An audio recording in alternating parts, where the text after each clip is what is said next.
They don't have to be born and die and spread their genes to replicate. We can replicate them in minutes. Are you a fan of simulation theory? If we somehow learn that there is a way we can exploit the laws of physics to get outside of it. What's technology for you? This is how you can break the real world down into those pixels. That's what gave you the dopamine shift. It feels like magic. We live in such a weird time. Things exist. It's part of our daily lexicon. How quickly we adapt to new technology and we're like, oh, that's normal. Yeah, I think the architect had a good sense of humor. The idea is basically the robots show up and they start working, right? How do you really evaluate how well a robot cleaned? How fluffy was my pillow press? Yeah, exactly. It's very hard to tune the simulator to match the real world. What if the simulator could learn to match the real world? Yeah, the more advanced one is what we're working on right now. This is good. It was really fun. Appreciate being here. Thank you, Gatlin-Lite. Yeah.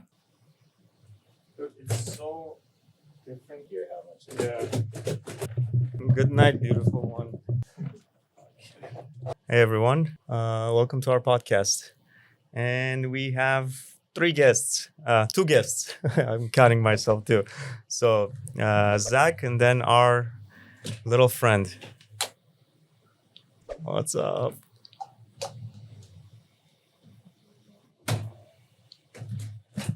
That's awesome. Hey guys. How's it going? The scrubber is so good. A little scrubbing action.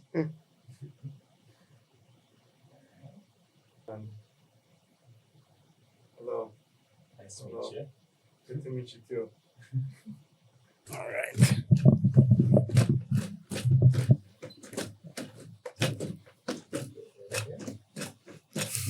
All right. What's up, man? What's up? Good to meet you again. Yeah, you too. Appreciate you letting me be here. Yeah. Thanks for coming all the way. Mm-hmm. And with Gatlin 1, yeah? Or Pinocchio? Yeah. Nickname Pinocchio. It's the Unitree G1. Nice. Whose idea was it to put the scrubber on it? That was my idea. Yeah. I mean, this one is more of a basic version that we started with. The more advanced versions back at our lab. But this one is the 23 degree of freedom basic, so it can do, it's pretty capable.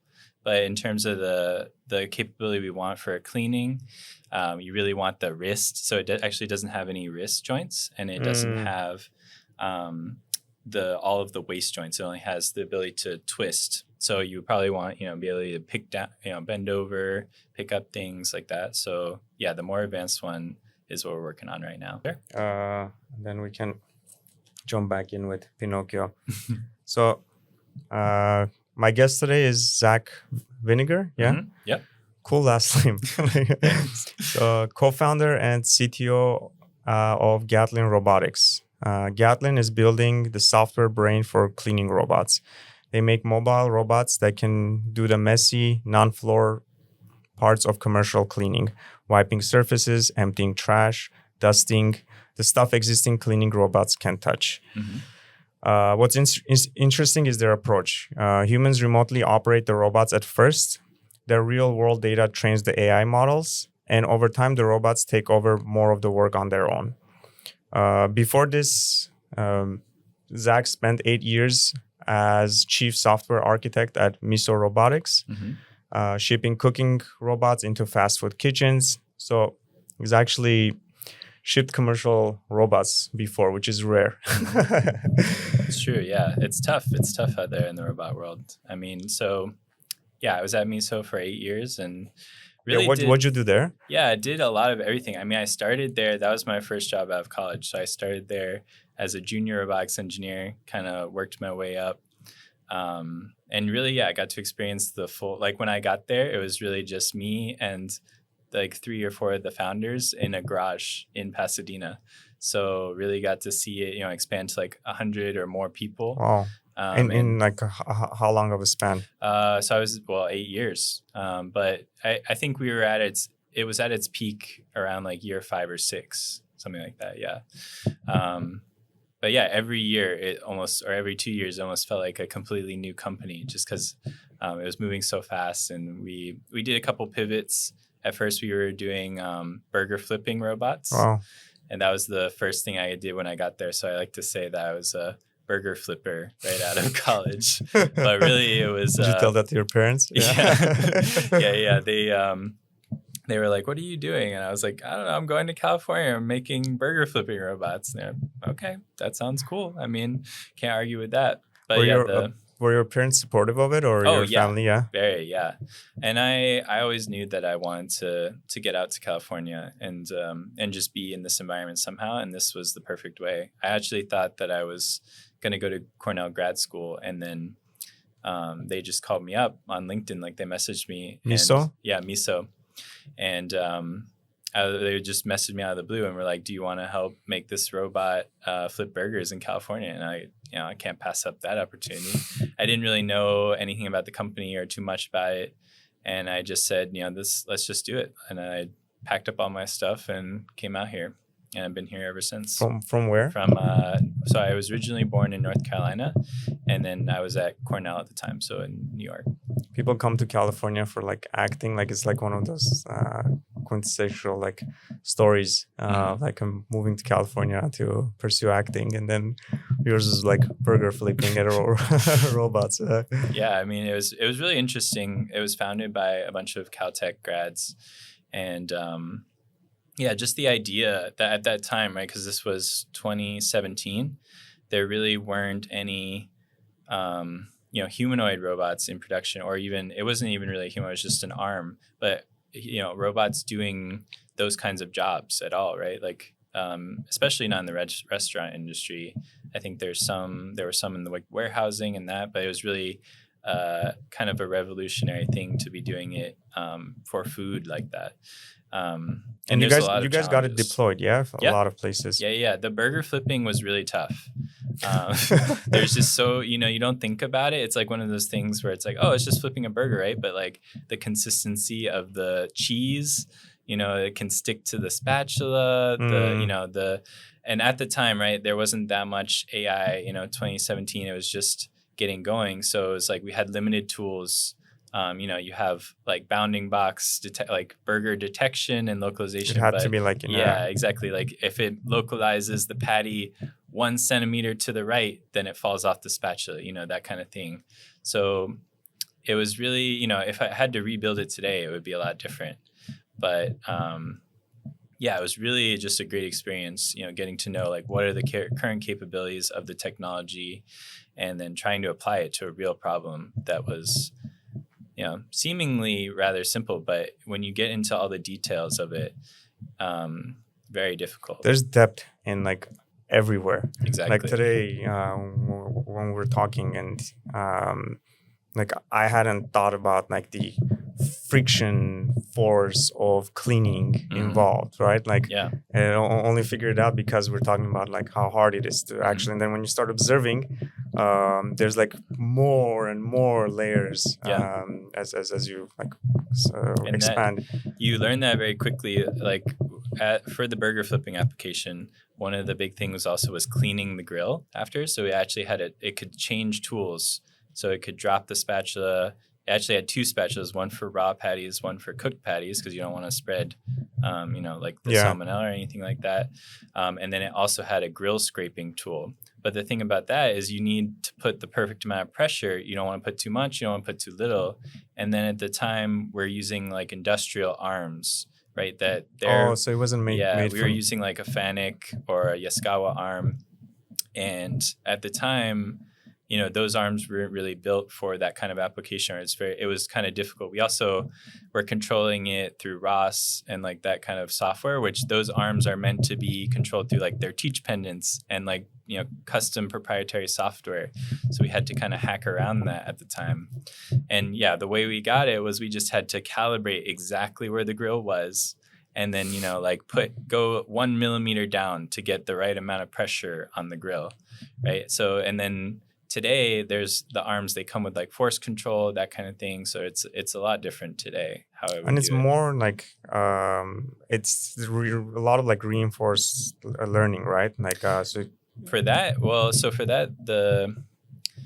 a lot of like at the time there wasn't really that robot learning, like robots learning motions. It was more just like computer vision, so you could Okay. see where the patties were. But right? now it's Now it's very much like you can teach it through the motions through examples, right? Imitation learning and then reinforcement learning. And also you can incorporate like force feedback data, that kind of thing, into the model training as well. So it's a very different paradigm, where back then everything was like a bunch of if statements, and sort of like hard coded positions of things. And nowadays it's very much like collect the data, have it learn from that versus and then generalize. So it's a complete shift. The code, I mean, we like to say now that it's not really coding anymore. It's more like data as code. So you're treating the data like you would, because once you create the architecture to train the model, really all you need to do is keep feeding it data. And then you can refine the model architecture and refine the training process. But the real thing is, do you have quality data? The data set is the real code now, essentially. It's because if you have bad inputs in terms of the training data, you're going to get bad outputs. And it's like constantly being shaped and refined. All the data goes through a long refinement cycle, curation, review, editing, everything like that before it actually gets trained on now. So that's really the meat of like the process. I want to get into that. Sorry, I kind of skipped ahead. No, it's good. I'll think it. But I want to like know how'd you guys get into how'd you end up at Gatlin, or how'd you guys found you and your co-founder Isaac? Right? Isaac, me and Isaac actually met in college at Cornell, and we did some robotics projects together. We actually built that was where we built the first Gatlin robot, and it was really just a small mobile manipulator. So it was kind of like a Roomba, and then a small arm attached to the Roomba, and a head, which was like the original Kinect. The Xbox. That was the like Kinect V1, and it could pan, tilt, move around. So it could that was really a really good test bench for a mobile manipulator. And then Isaac came in. He brought this mobile app teleoperation interface. So and then we basically connected them together. So he was kind of coming from the gaming side, like he was making mobile apps and controlling, like he had a game called Kid Pilot, where you basically take control of a plane and you can use the gyroscope of the phone to control it. And basically then applying that to a robot, same kind of controls, right? And so we could see the first person view from the robot, see the camera feed, and then control the robot as if we were piloting it, essentially. And that was back in 2015, I think. So it was really a fun project. Ago, But he brought the interface side, and then I kind of brought like the hardware and robot control side. So how'd you guys get into like office cleaning? Or so that's a good question. So then, after I left Miso, I knew I really wanted to start my own company. And so, and I also knew I really wanted to do something with robotics. I mean, that's just something that I've done my whole life, and something that I just find like I do it in my free time, do it all day, all night. It's just something that I really find joy in. And so really the question was like, how can we add value to the world, through these robots? Like, what's the best place to start? Because I think we can kind of see that in the future, robots will be doing a lot of different things, but there's obviously got to be a starting point. So cleaning, and I guess, my experience from Miso, the restaurant industry, right? There's it's very difficult for a robot. It's operating in 24/7 operation, like kitchens. So like White Castle, Jack in the Box, they're round the clock, and then very high throughput and very high reliability, right? So those are very tricky problems. Like if the robot even goes down for a couple minutes, it can back up the whole drive-through. So, and that makes it very difficult to deploy a robot in those scenarios. But I think, Miso did a great job. I mean, the reliability is amazing for that robot. But it's just a very demanding workplace, and also all the grease, all that. So that's probably where you wanted to do like cleaning. Exactly. Is from It leads into the clean, because that's really, I think it's a perfect starting point, because it is a difficult task, right? Like there's no way you could like hard code a robot to clean an office, right? There's just too many edge cases. The tasks are pretty diverse, wiping down floors, picking up all these different kinds of objects, but not out of reach, right? Like simple enough that it could be done, especially with the technology and AI today. So we kind of looked at that and we were like, this is the perfect starting point. It's like just enough capability or just enough difficulty to push the stack to a general place, but not too hard to the sense where it would be like impossible to get started. And then also, you're cleaning maybe after hours when people aren't around, so you don't have to deal with like the safety or like tight spaces as much. And then also there's not as much visibility if the robot, some of these models, right? Like you're getting pretty good success rates, but it's not 100%, right? So there are going to be some failures, and you want it to be recoverable when that happens. You don't want that to be a really bad scenario, right? And so cleaning, let's say it misses a spot, there's a person supervising, right, that can come and then evaluate how did the robot do, and maybe either direct the robot to redo it or come in and fix it themselves, and then train on that data, and next time it'll do better. Yeah, because like we always have like concepts of things, and like for cleaning, it's like this motion, right? Like or maybe like something just cleaning, but then it's like so much more, right? Like the floor, like the dusting, picking up trash, resetting furniture, all that kind of stuff.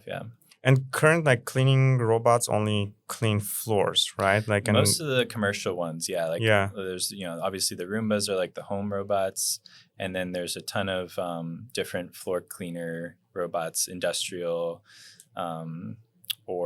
there's a whole range of robots and like price points for floor sweeping and mopping, but not really much dealing with manipulation, like picking up different objects or wiping anything.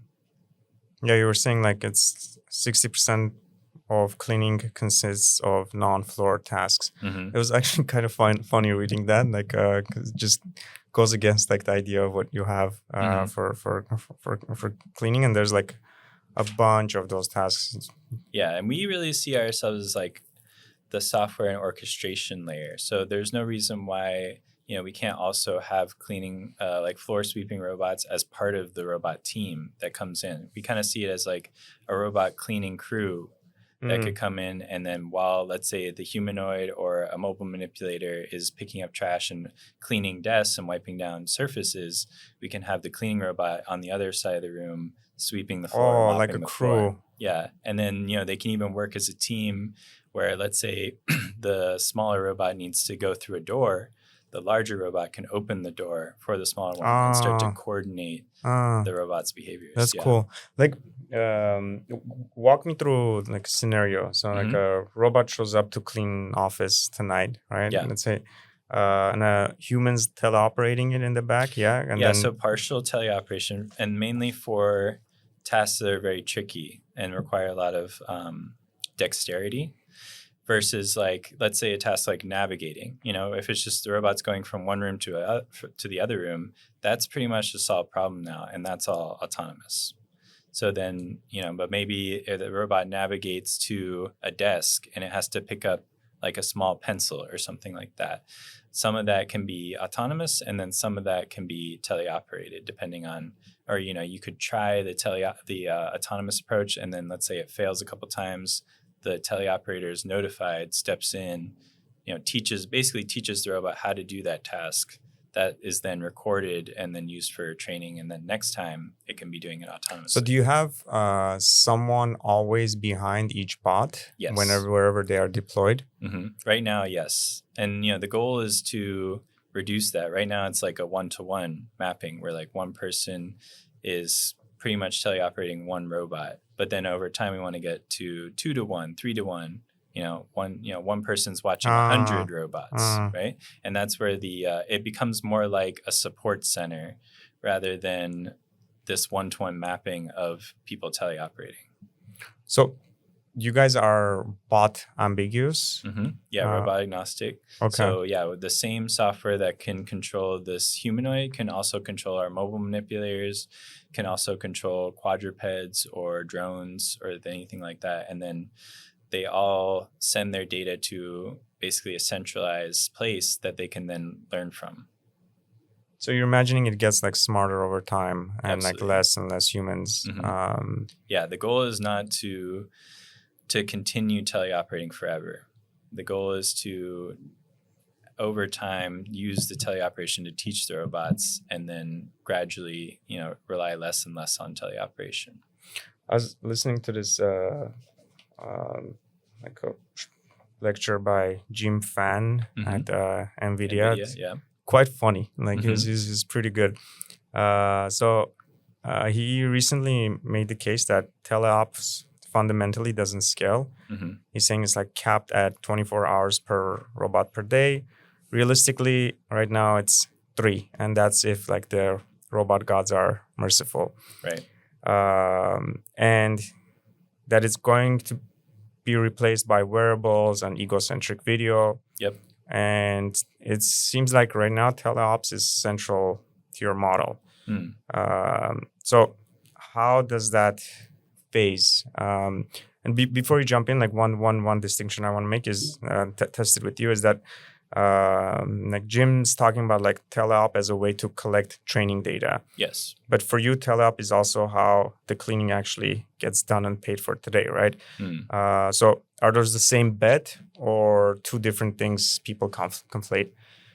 So I kind of look at Teleop data as the highest quality data in the sense of you're collecting data through the robot, so the robot can most easily learn from that data versus other data, right? Like there's data we could collect data in simulation, we could collect data through egocentric, but those all have to be kind of like transferred. Like in simulation, you're transferring from sim to the real world, and there's differences, right? Between even though you can try and make it as similar as possible, there's going to be differences.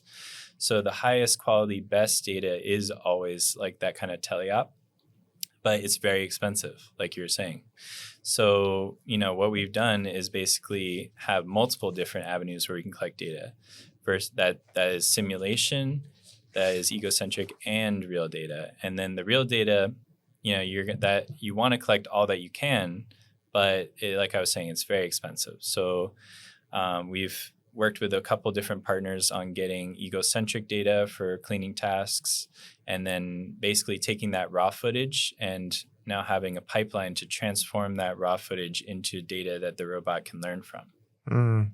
So you guys are getting like just video feed, not using like other sensors.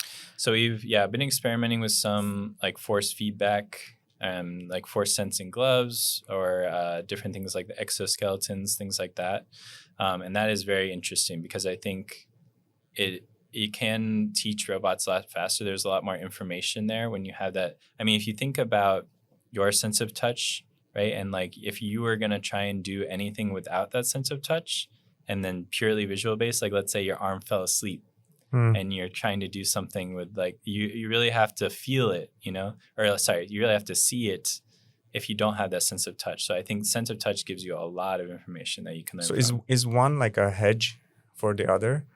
The sense of touch and the visual? Yeah.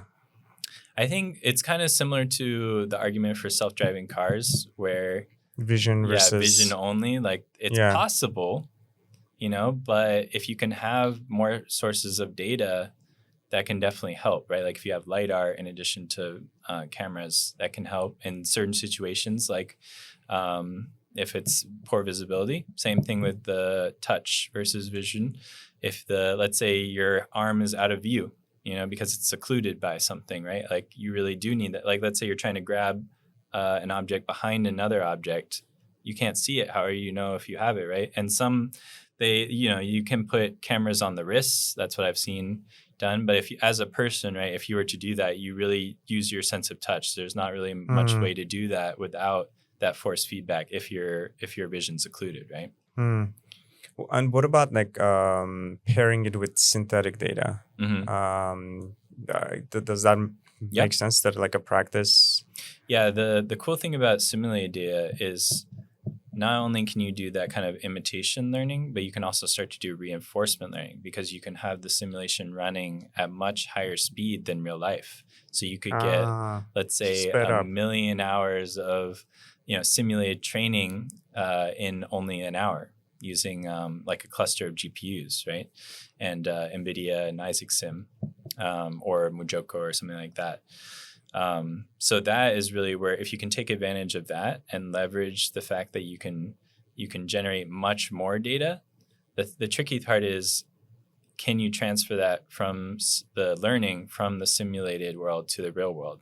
And in that sense, there are some techniques, right? It's you can basically randomize the simulation enough so that hopefully the robot will generalize enough so that when you deploy in the real world, yes, there'll be differences in the friction and the compliance of objects and everything like that, the dynamics. Like simulation isn't perfect, but if you randomize enough, the model can sometimes generalize enough so that when you deploy it to the real world, it still works. Why do you have to randomize it? Because really, okay, so if you didn't randomize it all, what you would have to do is match simulation perfectly to real life. Oh, so okay. Yeah, which is very difficult. So the randomization is to kind of help. And also, you don't necessarily want the model to overfit to a certain scenario or, I don't know if you've ever seen like simulate. Yeah, the more advanced one is what we're working on right now. Not perfect, right? Like the collision modeling, you can have objects like flying off at random speeds if they get into, very close proximity to each other. There's weird things that happen in simulation that then the model can learn to exploit. And so when you randomize it, you're just kind of averaging out those weird artifacts of simulation, essentially. It made me think about like if I'm not a fan of simulation theory, I think it's like lacking beauty.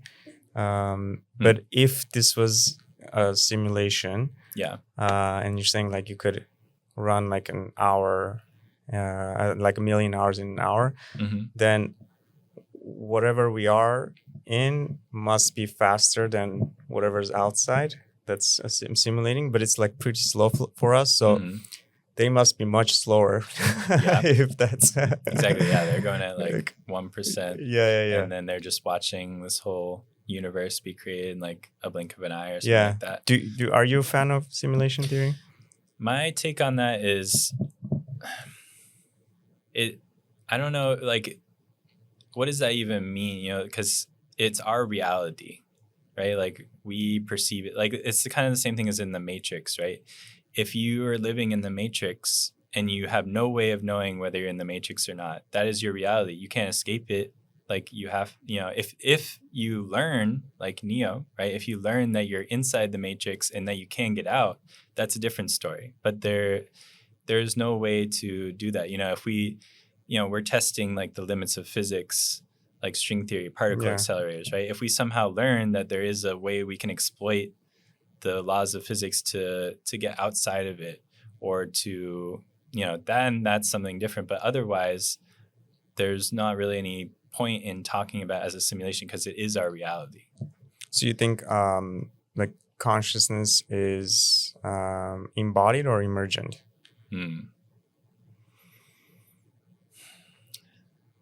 That's a good question. I mean, it goes back to, do you think that I always think about like, do you think other animals are conscious, like a dog or... I think yeah. Okay, I think it's a continuum. What about an ant? I think so too. A single cell? That one I cannot perceive. Right. Yeah. That one, yeah. So that's the kind of question, right? It's like we're all just made up of these cells. Cells are made up of, molecules, atoms, right? Like what point does consciousness happen? What we call consciousness.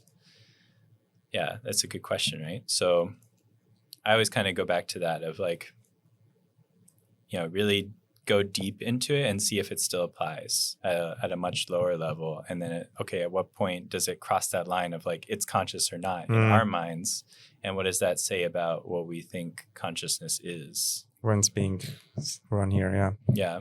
Yeah. I've become a fan recently of like it being embodied, like us, like this form kind of like being a headset that embodies like consciousness that's all around and like forces us into a certain senses, certain limits, and certain perspective of the world, where it like locks us down from like just this spectrum of light, right? This spectrum of hearing, and just. But I've been listening to Donald Hoffman.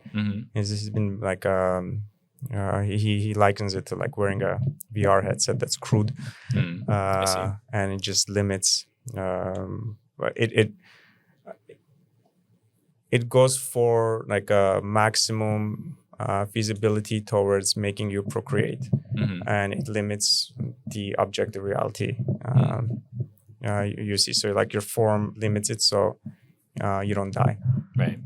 So you might not see the actual truth. Have you ever seen like Conway's Game of Life? No. No. No. You should look that. It's very cool. It's based on very simple rules. So it's like a grid Conway's of Conway's Game of Life. Okay. It's so basically you have a grid of cells, and then there's certain rules about if you have a certain number. It's basically meant to emulate a sort of life, but it's very simple rules where it's like if you have a cell can either be active or inactive. And then if you have a certain number of cells around the cell that's active, it keeps going. But if you don't, then that cell dies. And basically what they've shown is that you can, even with those very simple rules and then just letting the simulation run each step, cells die and come alive, you can create extremely complex patterns emerge. It's like automata? Yes. Yeah, exactly. Okay. Yeah. Okay. I'll watch it. Yeah.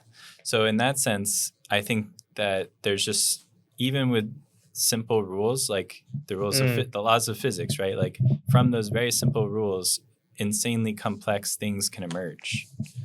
And then I think we like to think about complex things as very special.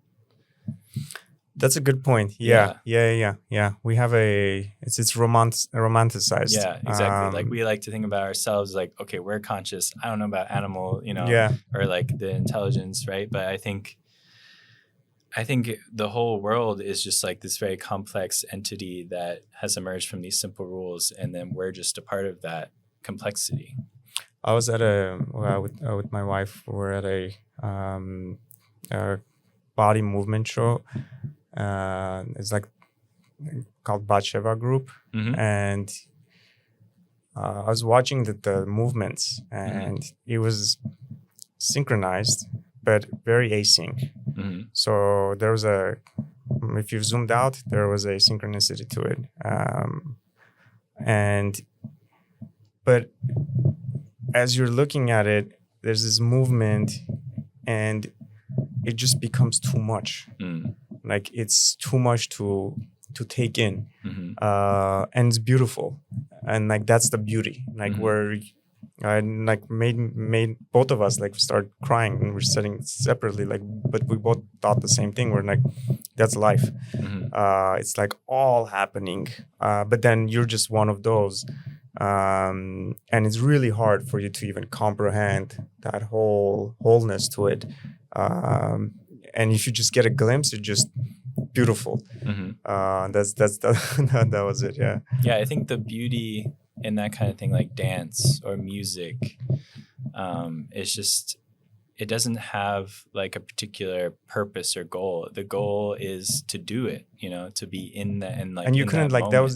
that was the only way. It was through that movement you could show that. Right. Yeah.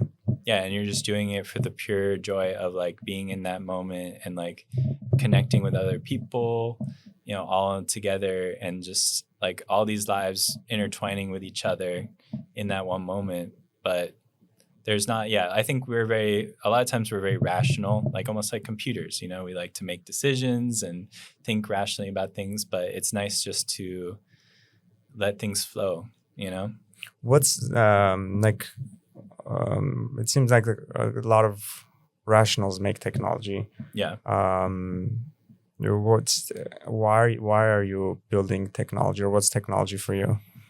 I think I've just always found it amazing that I guess that complexity can be represented because computers are at the very core ones and zeros, binary, and very extremely logical, like as logical as you can get. Math, pretty much pure math. It's base logic. Yeah, like it's exactly. funny, like how you can provably, you can prove a system is stable or secure, right? Yeah. Which you can't do in real life, and then that kind of meshing that logicalness with and then representing real life. So like, for example, I think one of the things that brought me to that robot in high school and college was the first time I had seen a 3-dimensional world represented in the digital space, which, like a depth, the Kinect, right? The depth camera. And just seeing that, I really saw that. I was like, okay, this is how you can break the real world down, into those pixels, right? And the actual values, and understand it in that extremely logical way. And that was just really cool to me because I could, you can reason about that, right? Like you can reason about how large an object is on a absolute level, like using math or anything like that, like analyzing the structure of an object, right? It's like taking that real world complexity and then breaking it down to a very simple construct that a computer can understand or you can understand. That was like good for you to understand, yeah. Mm-hmm. It's like that's what gave you the dopamine shift. Yeah, seeing that, and then also just it feels like magic, right? That you can write some characters on a screen, type some buttons, right, and then this thing will come alive and do, kind of like it's the expression of you like through this machine, like you're bringing it to life, which if you go back in time, let's say to like 1800s, it would look like pure magic, right? A lot of the stuff we do today would look like pure magic, and that was just very cool to me, Yeah, I love the magic of it, and the magic of it is what drives it. Like you're saying, like I was in 1800s, 1900s. Yesterday I was sitting with my friends and talking about like data centers and like AI, this, that, and I'm like, we live in such a weird time. It's the fact that it's like these things exist and it's part of our like daily lexicon. Mm-hmm. And like in 1950s or like in 1900, no one would have imagined the possibilities of this, and like now it's just like normal. Mm-hmm. that there is AI, there are robots. Like it's both weird and beautiful. Mm-hmm. That's I think the craziest thing to me is how quickly we adapt to new technology, and we're like, oh, that's normal. Yeah. Like cell phones coming out, and then like a year later, it's like, yeah, we got cell phones, sure. But then before that, it's like completely revolutionary that you're connected to people. In your pocket is like this device that can connect you to any person in the world instantly. That is wild, but we adjust to it so quickly. Same thing with the new developments in like AI and LLMs. We now have like in my pocket also, I can just take out and I have like a personal assistant that's living in my pocket, and accessible at any time. And it's just, and then now it just it seems normal. It's like, oh yeah, I have that. I have a personal assistant I can talk to, and they're probably more intelligent than me at this point. It's just, it's wild how quickly we adjust, and we always want the next thing, which I think is going to drive. It's a little scary because it's driving the pace of technology extremely fast. We're never satisfied with like even if we stopped all development on AI right now, we could do a lot of things with it, with the current it in its current state, like not increasing its capabilities at all. But that's not what's going to happen. Do you think that's like some kind of a like law of the universe that we haven't defined yet? Sometimes I think about that. Yeah, like once it's kind of like this snowball effect. and especially when you start to get to the recursively improving AI, then it's like improving itself. And then I also see the state of the world and how a lot of people are maybe asking for a pause or like thinking about like, oh, this is actually pretty dangerous and maybe we should stop. But then there's all the forces of, okay, well, if we stop, they're not going to stop. Right. So then it's just now it's this game that has to keep going, it feels like. And there's not really, I mean, the best we can do is just keep talking about it, right? And I think that raised a lot of awareness, but it's just moving so fast that I don't know if that is going to be enough. Yeah, it always makes me question, like, if there's some kind of underneath force or like an idea space that like it feels like evolution. Yeah, right? like that evolution. has like self-gravitating like nodes of certain like clusters that attract these minds to it and then feed it. And then like it kind of like using us for it. Yeah. And you think about evolution, right? The fact that some, life formed from single cell and then it progressed all the way to us. And what was driving that force of improvement, right? And now it feels like it's continuing, but we're accelerating it like, multiple exponentially times more. One, because we like think about all the progress that's been made since human beings invented, like the Industrial Revolution, like that kind of thing. Then technology takes off. Like we're really like the blink of an eye in terms of the whole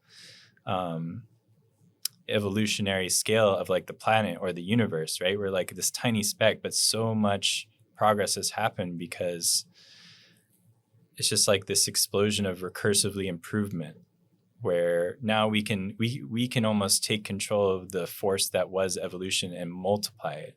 That's kind of what the iteration cycle of technology, right? Like we're creating these humanoid robots. They don't have to be born and die and spread their genes to replicate. We can replicate them in simulation in minutes, so then that force of iteration and improvement is now like hundreds, thousands, millions of times faster than it was with evolution, and it's only getting faster.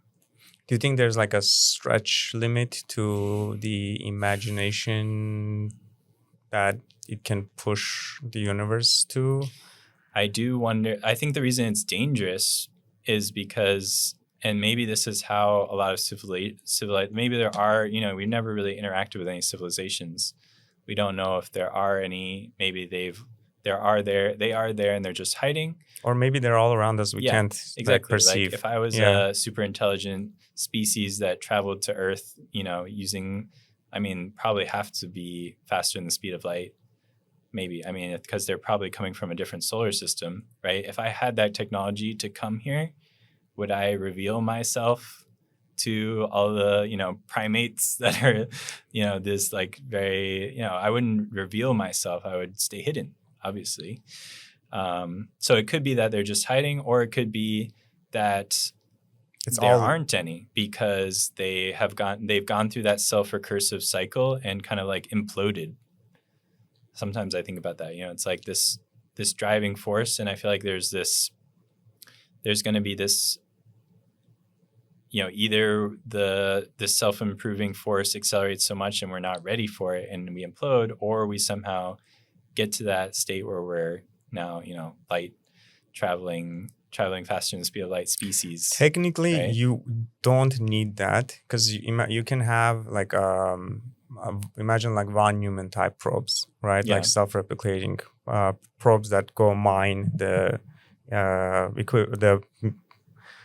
atoms they need to replicate themselves. So if you like start that off and it's like an AI von Neumann probe, it could map out the whole galaxy and have a bit of itself in every part of it in like few million years. It could just be spreading outwards and not necessarily the speed of light. Or faster, so you don't need. That's not a limiting factor. And there's like one good example I also heard is like it could be all around us, just not perceiving it. Like for example, like a cat in a library is walking and hits like a chair.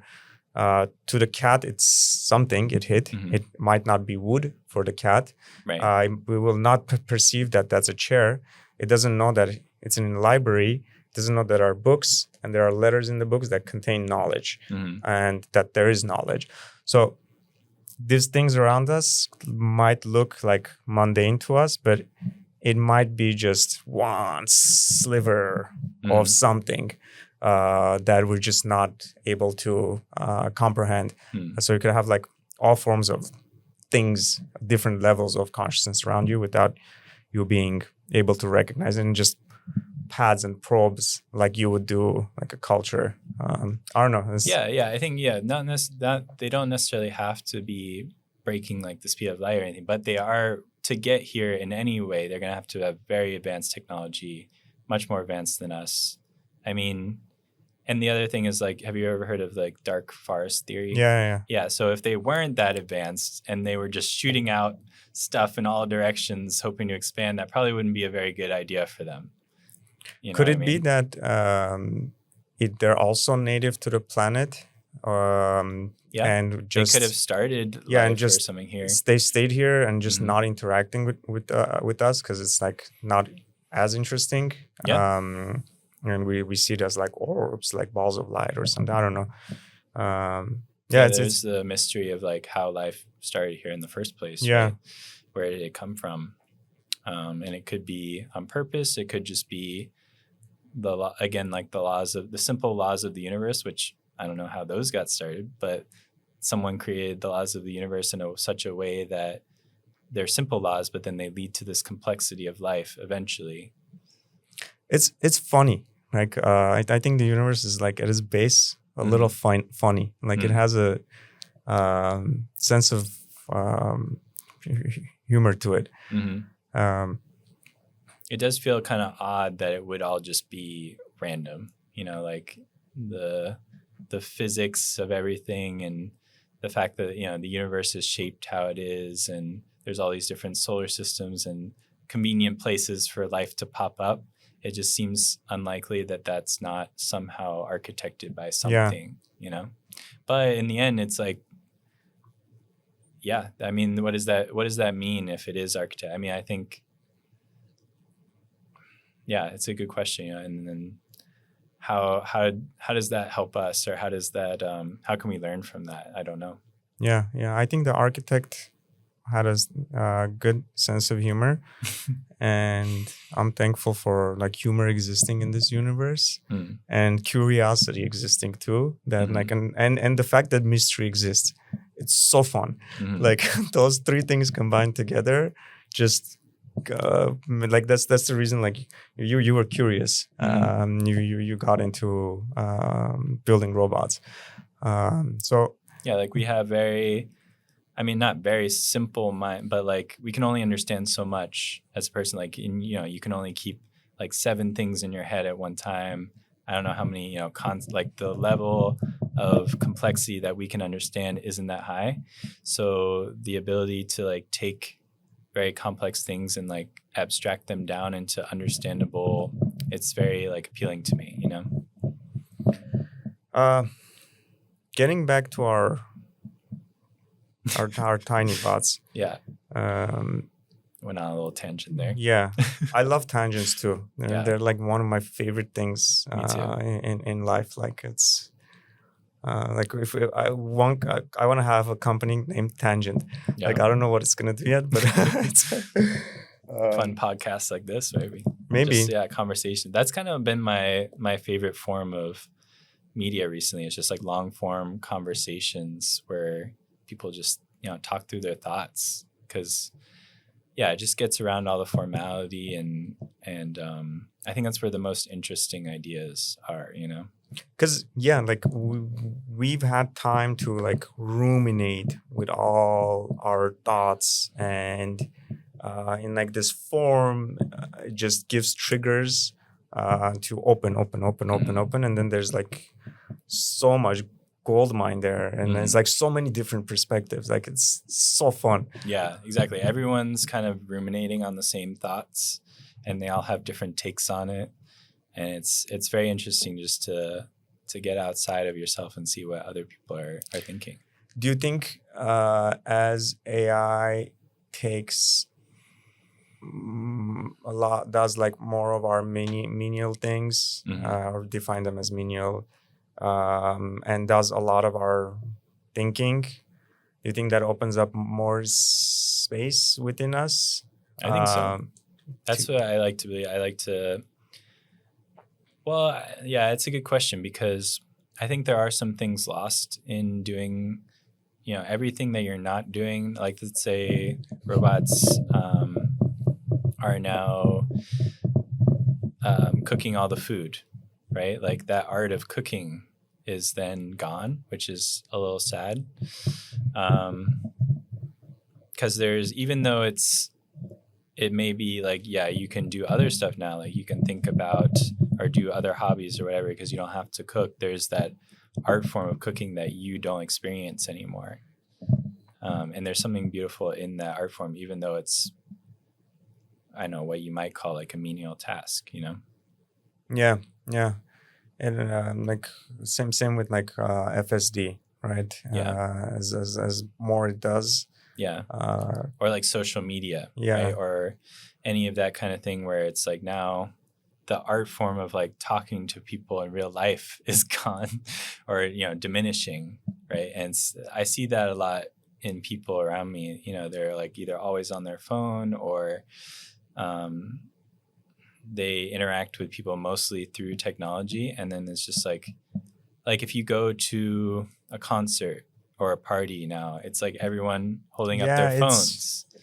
And there's just something a little sad about that, that is lost, because it's, with the technology, it's reducing it down to that logical, that like for example, dating apps, right? Like now it's binary, left or right, swipe left or right? Like there's so much more complexity to things than that. And so that's one place where I feel like technology can be bad, because it's like it's taking away all of the complexity, which is actually good for our brains, and then for being human, character, character, developing character, and being human. Yeah.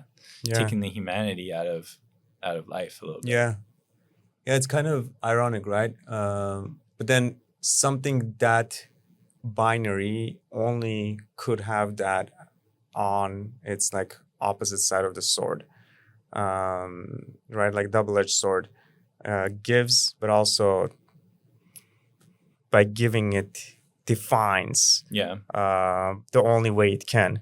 Is this like creating these like on one hand, text messaging, right? Like you can send a lot more text asynchronously and reach a lot more people through that, but then it's kind of lost the complexity of talking and all, like, like we're doing right now, just like gesturing and feeling the mood of the other person, the tones, right? Like all of that is lost in so there's, but you get to reach out to a lot more people, connect with a lot more people. So there's pros and cons of it. I think we need to think consciously about what we're losing and make sure we find some way to like hold on to it while getting the benefits of both. Because it can be dangerous, like turning into a hive mind. It's as you were saying in the concert, and like the ideas getting passed around become very similar. Like Facebook feeds. Musk tweeting something, and then that becomes like everyone's talking about it, and becomes like going back to other civilizations. Like I wouldn't, if I was the more advanced civilization, I wouldn't want to make myself known to another one, because they'll start pivoting towards me, and all that creativity and its uniqueness gets lost. Like for example, that's why like someone like Musk or someone else like having that much reach power, it limits what people think about, because now that's the norm, that's the way. Or like I've been hearing in like in SF, like there's a like self like recursive loop of like VC ideas, like ideas that people are going after. It's good Mhm. because like gives it a lot of momentum, a lot of like it's a Drives a lot of innovation. but also it's limiting. Yeah. Um, Limits the creativity. yeah. Hmm. Yeah, and that's. I mean, I stopped using social media back in college, just because I feel like also we didn't evolve to process information So much, like man. that. It's too much. Yeah, Yeah. it's too much. So there's that part too of like, as a human being, we evolved to process things in a certain way, and then with technology now, it's very different. And I feel like that's having like psychological effects on us that we probably don't really understand, or we're just starting to understand. So yeah, I'm very cautious with all that stuff. And yeah, I think as long as we're just very mindful about it and like aware of maybe like what it's doing to us, like when I'm scrolling on social media, I could feel myself and like the way it was affecting my brain, and just getting into that doom scrolling and seeing all the best parts of everyone's life, and how it's affecting me. And it's like, and that's not even real, that experience, right? It's like just a front that they put up, and probably their life isn't anything like that. But it really has, a deep effect on you psychologically, Mm-hmm. Tangent back. Yeah. Okay. Tell me about what. So the robot you guys are using is a Unitree right now. Yeah, we have the Unitree. And then hooked up to. I want you to talk about your like Teleop setup as well. Mm-hmm. So our Teleop setup and fleet management software is like robot-agnostic. So we're using the same teleoperation software to control the Unitree as we are. We have like a custom mobile manipulator that's really low cost that we built for like around, we're targeting like 10K area. And then we have that one's called Gatlin-Lite. And, we call it that because it can only pick up a certain amount of, like it can lift only a certain amount. And then we have Gatlin-Heavy, nice. which can lift 4 kilograms per hand. So that one can start to do things like opening doors, picking up larger pieces of trash, moving around small pieces of furniture. And so the same teleoperation software working on all of them, and then also the same fleet management software controlling all of them at a higher level and coordinating them to work with each other. And the teleoperation mainly comes in as both, like I was saying, we see in the future, I think there'll be someone watching for a long time, or, maybe it's an agent watching over. I don't know. I mean, it might get there, but for a while, at least, it's going to be at least a person watching at some capacity. Like maybe the person is watching 50 robots, or maybe they're just watching one. For now, it'll probably just be like 1 or 2. And then they step in whenever the robot makes a mistake or needs to like learn a new task, versus like the robots can do certain tasks like navigating autonomously already. And you guys have essentially a VR headset right now, some motion trackers, right? Yep. Like maybe Pico. We're using Pico. We're also kind of like VR headset agnostic, where we can use the Pico, we can use the Meta Quest. The Pico allows for full body tracking because it has the motion trackers, which is really nice, especially for the humanoid. That we can start to do different motions like kneeling down to pick up something, versus like if you just have the Quest, all you can track is like your hands and your head, and you kind of have to infer where your feet are based on that. So you can't do as much fine-grained control of the feet with that. And you were testing MANUS gloves, MANUS right? Gloves for like fine dexterous manipulation. Or the Quest hand track or Pico hand tracking, just seeing the differences between the MANUS is definitely higher fidelity. And then, also starting to test some of the different mechanisms for like incorporating the force feedback. Like we talked about in the beginning, I think force is very important, especially if you're dealing with... Why? Tell me about it, because you were telling me about like the whole arm... I guess we were talking about that more earlier. So let's say, you're grabbing something behind another object. You have no visual of it. The only way to really do that is through touch. Or there's things like that too, where, you're touching a bolt or something that requires a very precise amount of force, or you're cleaning a table and you want to put a certain amount of pressure, it's a lot harder to see the pressure visually. It's a lot easier if you have the force feedback either from the motors or from sensors on the grippers itself, and then incorporating that into the data that the robot can train on, so that it can learn like, okay, during this action I need to put this amount of force in addition to the visual. I need to wipe this spot. So you kind of want both. I mean, there's a reason why I think we developed a sense of touch, as people and all animals really have that sense of touch, right? As well as the vision. They're both important. And I would probably argue that, I don't know if there are, I've never looked this up, but are there people who can't feel? Like they can see and they can I don't know. hear, that's a good one. But they can't feel? That's a good one. Because I know, there's obviously blind people, and that's difficult. But as long as they can feel. I was thinking about that the other day too. Yeah, right? Not the feeling part, but like being blind and at least you have feeling. Yeah, it's like that question of like, okay, if you were to lose your sense of feeling or your sense of vision, which one would you rather lose? I think I would rather lose my sense of vision. I think. I don't know. It's tough because I deal with a lot of computers, and that would be like very difficult. Yeah, I guess without feeling, these guys are just all that, like just vision. Right. Yeah, that's true. And like robots can do a good amount with just vision too. There's just some things that they wouldn't be able to do with just vision, I think, or they would have to have extra vision sensors like on their hands, which a lot of them do now, to kind of compensate for that. And that's another option. If you have like cameras on your wrists or on your inside your palm or something like that, that can kind of give you a similar amount of feedback. And it's actually interesting because we have the teleoperation now, and the camera feeds, like the wrist camera feeds are coming through on the headset. So right now, like let's say if we teleoperate with this to the robot that's back in our lab, you don't have that sense of touch at all. But it really helps having those wrist cameras where you can like really hone in on different objects, and it kind of in your brain you can feel it happening where you're like that sense of control. That's neuroplasticity, right? Like exactly. It maps it. So it feels like when you're playing a video game and you learn the controls.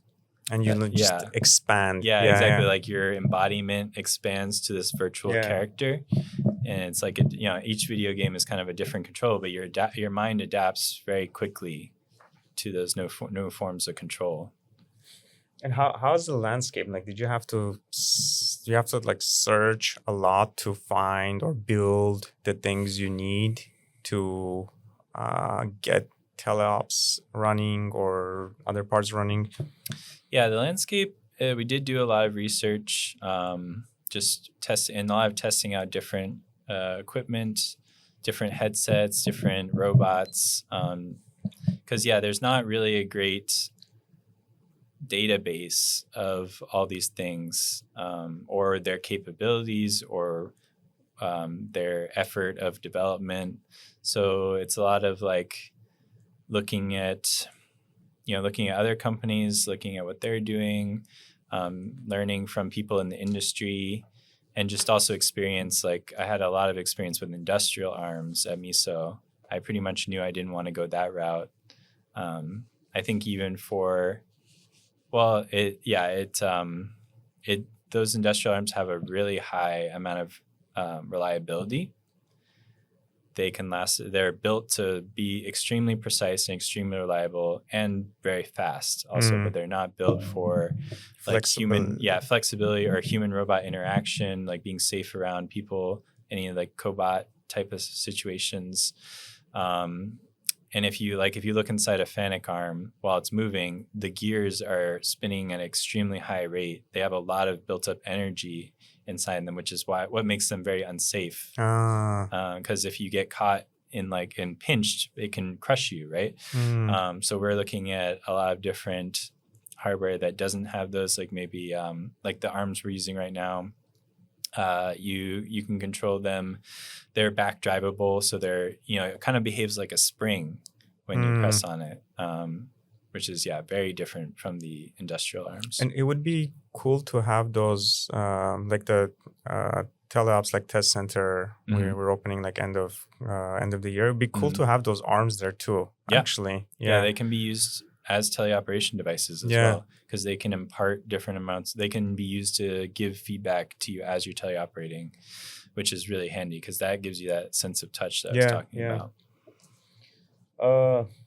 I want to take a little turn. Like, what's your business model like? Yeah, so we're doing a robot as a service business model. So the idea is that you basically, there's no upfront cost. The idea is basically we do a little survey of your site. We come in, we take a small video just with or you can send us a video with your phone of the space. We then take that. We have a way to turn that into a digital twin, so like a 3D representation. We then kind of evaluate, we drop the robots in this simulated digital twin and evaluate like how the robots can clean that space and start to practice the robots cleaning in that space. And then that allows us, so when we get on site, the robots have already practiced in a space that's very similar. That's cool. Yeah, so there's very little setup. The idea is basically the robots show up and they start working right out of the box. That's the vision. So yeah, in that sense, there's no upfront cost to, you have to modify your setting at all. You don't have to pay upfront for the robot because it's like a monthly subscription fee.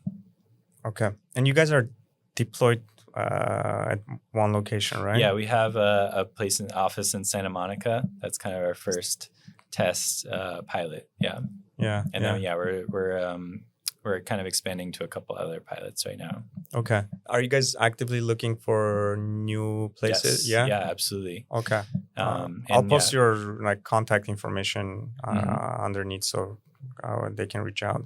Yeah, any kind of office cleaning or retail, universities. We've looked at a bunch of hotels, anything like that would be a really good fit, I think.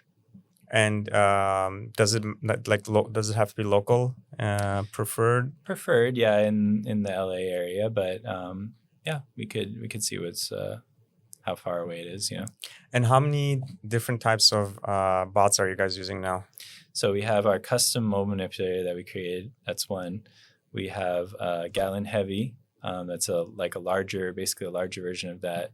And then we have the G1. And then we also have a quadruped robot with an arm on the top. And yeah, those are the main ones right now. But the idea is that we wanted to make sure the stack is robot agnostic so that the hardware is improving so fast and coming down in costs, every couple of months, right? There's new robots coming out all the time. I think, there's hundreds of robot hardware companies springing up everywhere.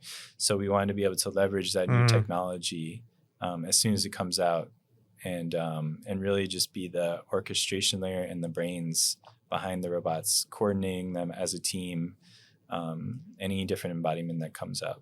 Yeah. Because I remember you guys were saying that that physical AI is in its GPT-1 era, right? Like the hardware is commoditizing and the real gap is software. Yeah. So there's no Android OS for robotics yet. Is that where you guys are going? Yeah, essentially. And if that's the prize, why start cleaning specifically cleaning rather than building the OS directly? I think focus is really important. Proving it out for one specific use case and then expanding to more generality. Because at the core, the architecture of these end-to-end neural nets is general. It is something that has been shown to be applied to many different applications already. So really focusing in on getting one application right, especially as, a small team right now, that is really the goal. And then later on, expanding to more different verticals. But yeah, really owning all of the details of cleaning, how do we get the robots in? What are all the different nuances to cleaning, different finishes on different objects, different tasks. You might have conference room resetting or hotel room resetting, There's just a bunch of different knowledge that goes into each one of those. We don't really think about it when we're doing it. It kind of just comes, we watch someone do it once and we learn, right? But there's a lot of details in there, like how do you really evaluate how well a robot cleaned? Right? Like, how? It's hard. I mean, to put a number on it, right? So the way we These do are it, such cool questions. Like no one ever thought about. Like I've never heard thought about these things. Yeah.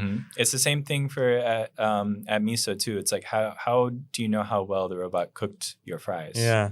Right. There's all these nuances to it. Everyone's got different taste. Maybe some customers like it extra crispy. Some customers like the pillows to be fluffed, when it's in their hotel room. So it's kind of but you really do have to boil it down to a science. But that just comes through this actually trying it and seeing, okay, first of all, you got to have a human probably evaluate it as they would another person. Let's say you bring on another person as a cleaner. How are you giving them feedback on how and training them on how it's done? And then taking that and kind of boiling it down to a science, like metrics that you can actually measure from a robot. How fluffy was my pillow press? Yeah, exactly. On fluff level. Yeah, and to start, a lot of that is judgment.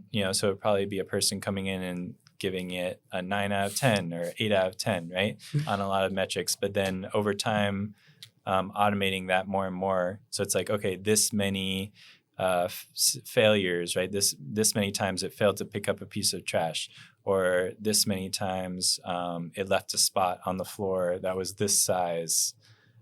Things like that. You really got to drill down into it to get to that level. And maybe you don't need that level. Maybe you just need to be good enough. Like the customer expects a certain. They're not going and checking after a person comes in to clean. They're not going and checking like, did they hit every single spot, right? That's another reason why we like cleaning, is because it is it's forgiving. Yeah. Yes, exactly. It's forgiving, and that's nice. Yeah, I think it's a really good place to start. Yeah, because of that. And I like the approach you guys are taking. It's like, let's go, let's do it. Let's not worry about what the final form is. Let's use everything at our disposal. We like software's cheap. We can make it quickly, iterate quickly, and then just use whatever we can, and then learn. Just learn, and then we'll come to an ideal like workforce, ideal form. Yeah, it's good. Yeah, and I'm a big believer in, actually going out and doing it yourself. Like I've actually gone and cleaned offices and started to, like look at watching just a ton of footage of people cleaning videos to actually see it, right? Because if you don't see it, then you can't understand it. You have to really go do it yourself, and then you can start to figure out, okay, how is this going to be done at scale by a robot? Final questions. I'm just going to shoot a few like quick answers. Okay. So what's your ideal corporeal form for robotics, like body form? Oh, like embodiment? That's a good question. I think right now I'm very bullish on mobile manipulators. Okay. So that's like armed robot with wheels. One, because they are safe. And this is kind of compared to humanoids. Yeah. I think humanoids are very interesting long term for a lot of the reasons people talk about. The world is built for humans. They can go anywhere a human can go. But at the same time, if we're cleaning offices and we're cleaning hotels, those are all wheelchair accessible. Those are all, you can get everywhere you need to go with wheels. Yeah. And it's a much safer platform. So the humanoids are much better for applications that have weird terrain or stairs, like a house, for example. I don't think you could really deploy a mobile manipulator in a house unless it's like a single floor home. And even then there's a lot of, it could be a lot of clutter, it could be hard for a mobile manipulator to really get around. So I think in the short term for our application, I really like mobile manipulators, how safe they are, how reliable. And then I definitely want to make sure we're ready for humanoids when the times come. Cool. What's the most unusual form you've seen? That's a good question. I saw this like octopus gripper that it kind of like the fingers will like roll out and then kind of like wrap the object in its tentacle. Oh, that's cool. Yeah, That's funny. It was interesting. It was a really interesting idea. I've also seen other grippers. Like, I don't know if you've seen like the vacuum, not the suction ones, but the ones that are like, it's like coffee grounds or like kind of like a fine powder. And then you put it on and then you vacuum it and it like hardens around it. I think that's a really cool application. It's like not something that, at least maybe it exists in nature, but I haven't really seen it too much in nature. Maybe like a salamander. Yeah, I guess so. But that's different though. Mm-hmm. Yeah. Okay, last one quick. What's favorite book? Favorite book? Something now. That's a hard question. I really liked Ender's Game. Okay. Yeah. Just thinking about it, like at that galactic scale and almost like from another species point of view, especially not just Ender's Game, but the other books in the series, Orson Scott Card. Yeah. So yeah, that really drew me to it. And just that like taking a step back from Earth, and just thinking about it at a larger level, really. I like doing that. Yeah. Cool. I think we're at the dot. All right. Thank you. Yeah, I really appreciate it. This is good. It was really fun. Appreciate being here. Thank you, Gatlin. Yeah, Gatlin had a good time too. Yeah.